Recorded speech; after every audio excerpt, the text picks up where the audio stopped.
Kwa majina naitwa Dr. Zarina Shabai, ni daktari bingwa wa upasuaji wa magonjwa ya ubongo, mgongo na mishipa ya fahamu kutoka Taasisi ya Mifupa na Ubongo Muhimbili MOI. Niko hapa pamoja na wenzangu chini ya Wizara ya Afya katika kitengo cha utalii tiba, tunasema medical tourism. Utalii tiba ni dhana ambayo imejengeka na tunaihamasisha kwa jamii wa Tanzania na wasiokuwa wa Tanzania, ambapo tunahamasisha watu kuja kupata huduma za afya katika hospitali zetu kubwa za taifa hapa Tanzania. Hospitali za mwanzo kuingia katika mpango huu kuna Hospitali ya Taifa Muhimbili, Taasisi ya Mifupa na Ubongo Muhimbili MOI, Taasisi ya Moyo ya Jakaya Kikwete, Taasisi ya Saratani ya Ocean Road, lakini pia kuna hospitali za binafsi kama hospitali ya Aga Khan, Saifi na Shifa, ambazo hospitali hizi ziko hapa Dar es Salaam.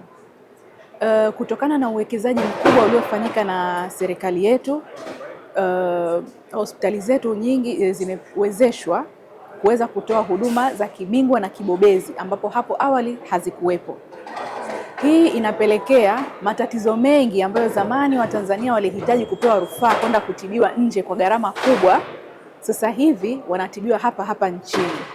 Lakini pia imepelekea tumepata watu wengi waliokuwa wanahitaji kutibiwa kutoka nchi za jirani, hususan nchi kama Komoro, Malawi, Zambia, Mozambique, Burundi, Kongo, Kenya, Rwanda na sehemu nyingine za mbali zaidi, ambapo wamekuja kupata matibabu yao hapa nchini.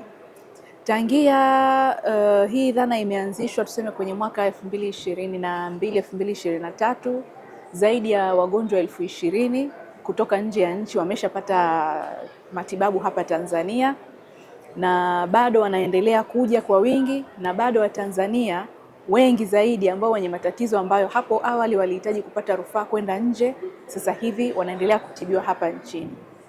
Serikali imewekeza kwenye miundombinu kama majengo, vifaa vya uchunguzi, vifaa tiba, lakini pia katika rasilimali watu, ikimaanisha madaktari bingwa na bobezi, wauguzi, wataalamu wa lishe na wataalamu wa maabara, wataalamu wa aina mbalimbali ambao wanahusika katika utoaji wa huduma kwa wahitaji. Hivyo ni mkutano kama huu na mikutano mingine mikubwa kwetu sisi inakuwa ni platform ambayo tunakuja kujitangaza na kutangaza hospitali zetu na taasisi zetu ambazo serikali yetu imewekeza. Nashukuru sana, karibuni, na tunaomba Watanzania wote waendelee kusambaza huu ujumbe kwa watu wengine pia. Asanteni sana.